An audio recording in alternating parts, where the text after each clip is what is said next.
Hi, and thank you for coming to Currency Systems YouTube channel. Today we're discussing the primer on star notes.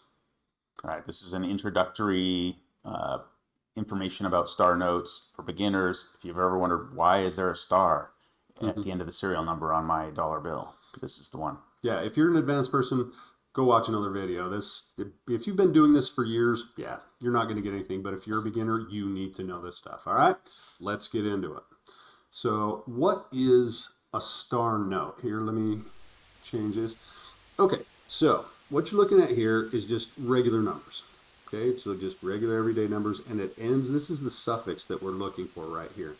Okay, some end in K, some end in F, some end in M, okay? Then some end with this star, okay? So what the star is describing is basically a replacement note. All right, something happened to that original print run, some kind of mistake, some error In the BEP, yeah. in the printing, right? And they had to replace that run, so they use a star to replace the letter that was there originally. Yeah, there is a law that was passed that says basically that there can only be one note. So if something happened to this one, that when it has its serial numbers printed and they have to destroy it or they can't use it, they want to reprint that, but there can be only one, and the star shows that it is a replacement note. So something happened and it's a replacement note. All Yeah, right. so let's take a look at some of the general information about notes. So, how much does the Bureau of Engraving and Printing run per day? How much money do they make every day Yeah, they print around $540 million a day per day? per day. An interesting little fact: 90% of that is to replace old notes. So stuff that's come back in the bank, and they're just like, yeah, forget it, this is worthless, and they destroy it. And but 90%. Right. This isn't just printing money to make money necessarily. A lot of it is because they figured this much has gone out of circulation due to damage, wear and tear, so they have to replace the bills to keep the same amount in circulation. And then the additional is additional money getting pumped in to the system. Yeah, yeah, yeah. Half of those are $1 bills. So about 270 million a day in $1 bills. Then the rest are other denominations that make up the rest of that average of 540 million a day. Right, right. They use about 9 tons of ink a day. That's a lot of ink. That's a lot of ink. And Okay. after they print, so the printing process, we should probably talk about that real quickly. They don't just print everything on one side all at once, right? There are multiple runs of this paper through the printing presses. So they may run one part of the printing, and then after that's done, they have to set that aside in a holding room. And that pallet that was printed has to sit there for 72 hours to dry fully before they run it again through the next printing cycle. Yeah. The Cope Pack system, they have 3 different printings. So it's like the back artwork, the front artwork, and then the serial numbers. On the Lepi system, the new system, they do like the back, the front, and then they have all the intricate, color shifting ink and all of that stuff. And then they do also the serial number. So there's actually 4 runs. So there's 72 hours of time in between each of those runs for these big pallets of Right. paper. Yeah. So how are star notes? So now you kind of got the basics. Here's kind of what causes star notes to occur. Right. So Okay. a star note needs to be printed when there's something they've noticed that isn't perfect. So an accident has happened, like the forklift operator turned and knocked over a whole pallet of bills. Right. I mean, they don't want to spend the time picking off all the floor lint, figure out which bills they were that were damaged or anything. They scrap that pallet and they reprint that pallet now with a star at the end instead of whatever suffix letter was originally there. Yeah, typically if a forklift driver just kind of hangs a hard left and the sheets just go sliding right off the pallet because they aren't strapped down. They're just kind of like printed and they just kind of keep filling up one pallet. And so if he makes a corner and they go everywhere, then that's 3.2 million notes. Okay. If he happens to, when he's putting it into like the dry area room to dry for the 72 hours, and he bumps into another pallet and spills it, then again, I mean, that's 2 times 3.2. So that's 6.4 million notes that they have to get reprinted again. And they're not going to pay, for all of that. Okay. Another one. Over inked. Maybe, the operator put a little too much ink in, or some extra ink was spilled inside the printing device. Now you've got a run where there's smears, or the bills are too over inked, and they've noticed this. So they'll need to let that whole run just go through so that the extra ink gets kind of out of that system of the printer, and then they'll reprint a run of star notes to replace those. Yeah. Yeah. So yeah, over ink, too much ink. Yeah. Smear, smear, smear. The next one, under inked. Okay. He, was taking his lunch break and the presses were running and forgot to put anything in, and Right, everything's too faint, and yeah.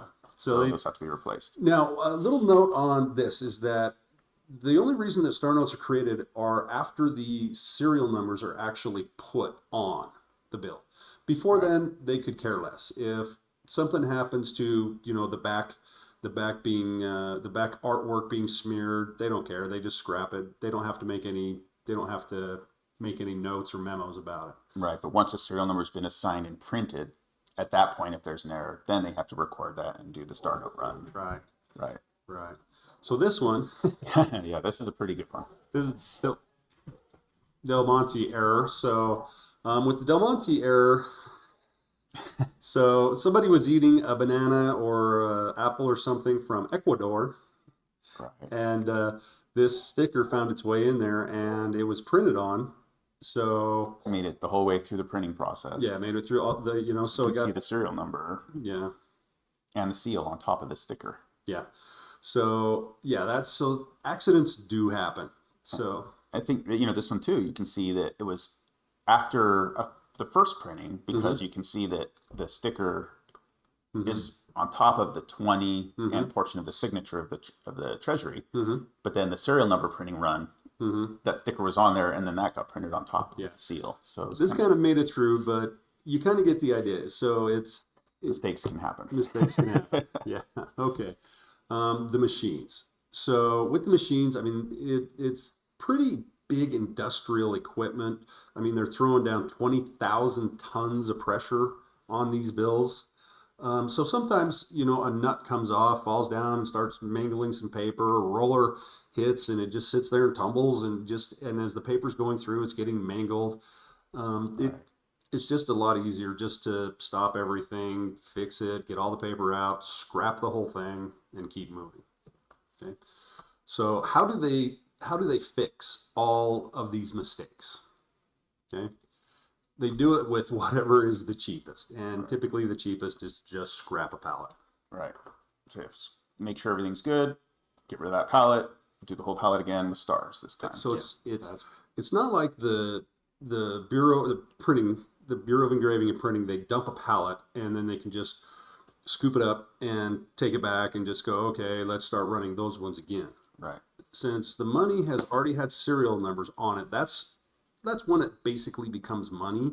So now they have to track it. They have to send a memo back to the Bureau of Engraving and Printing like, hey guys, we screwed this up. Can you please schedule where we can redo this? And usually it's months to maybe a year later by the time that they actually get to run those again. Right. It's all very well documented. They have to keep track of everything. Right. So how rare stuff? Yeah. So some of the most rare star notes are very small runs, maybe, in the 8,000 to 50,000 range of runs. So, they caught an error where they know for sure that only, a few thousand bills were ruined. So they do a little small print run of 8,000, let's say. These are the smallest ones that we've seen in the history of star notes. These are not usual.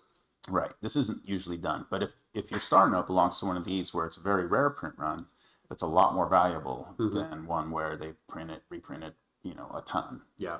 So, yeah, your average print run is a pallet. It's 3.2 million notes. Right. Okay. These ones, 8,000 notes. Yeah. It's like somebody spilled coffee and they just went, okay, these sheets, how many is that? That's 8,000. Okay. Right. So, how to know if your bill is rare? If you look at the print runs, anything under 640,000 notes in a print run is considered worth more than $1. There is a good site, fancyserialnumbers.com, where you could put in your star note number and it'll give you this information. So you could look up the star note number, see what the print run size was, and other details about the number as well. That's down in the description. Down below. There's a link. Fancyserialnumber.com. Okay, so anything less than 640,000. Okay, so there is another. We did another video on the Seegers Winograd 2013B project. What happened with this? I'll just kind of give you the gist. Is the Fort Worth facility was sent in 2014. They were sent, I think, a little foggy. They were sent a list of star notes to reprint from the head office. Okay, and then somewhere about a year later, somebody found that same memo and sent it off to the Washington D.C. facility. So they printed duplicate star notes. And those are worth about 3,000 a piece, 6,000, 7,000 a pair. So somehow they've done this only one time that has been discovered. Yeah. Where two facilities printed the exact same serial number runs. And so since that's not supposed to ever occur, these are quite valuable and they have to be matched up. So if you can find the one from Fort Worth and the one from DC, match up the same serial number, you've got a matched pair, and that's covered in that other video. And it's time to really get looking, because if 90% of the money that they're creating is to replace old money, they're destroying old money. Right. Which means, and they don't document. They're just like, that bill looks bad. They don't care about the serial number, when it was printed. They just count it and chuck it into the burner. Yeah, that mistake is now 8, 9 years old, and so a lot of those bills are exiting circulation just from wear and tear and damage. Yes, start hunting. So they're becoming more rare and rare over time. All right. Hey, thank you. If you've made it this far, hey, thank you. And I hope this really helps you on what star notes are. We are going to have an advanced video coming out in a bit that really goes into depth, but this is just the basics, and I hope this helps you. Yeah, thanks for joining us. Bye. If you haven't got the Fancy Serial Numbers book yet, maybe consider. Yeah, this green guide of fancy serial numbers contains everything you'd want to know to begin collecting fancy serial numbers. It's a fantastic reference book for those of you interested in this topic. You can see inside that the pages are glossy, full-color pages. The entire book has tons of great examples of different types of serial numbers. So we can get that a little closer so you can see. Yeah. So excellent reference book. Yeah. Almost 300 pages of great information, 500 different types of fancy serial numbers, 250 images, and just way more stuff about printing.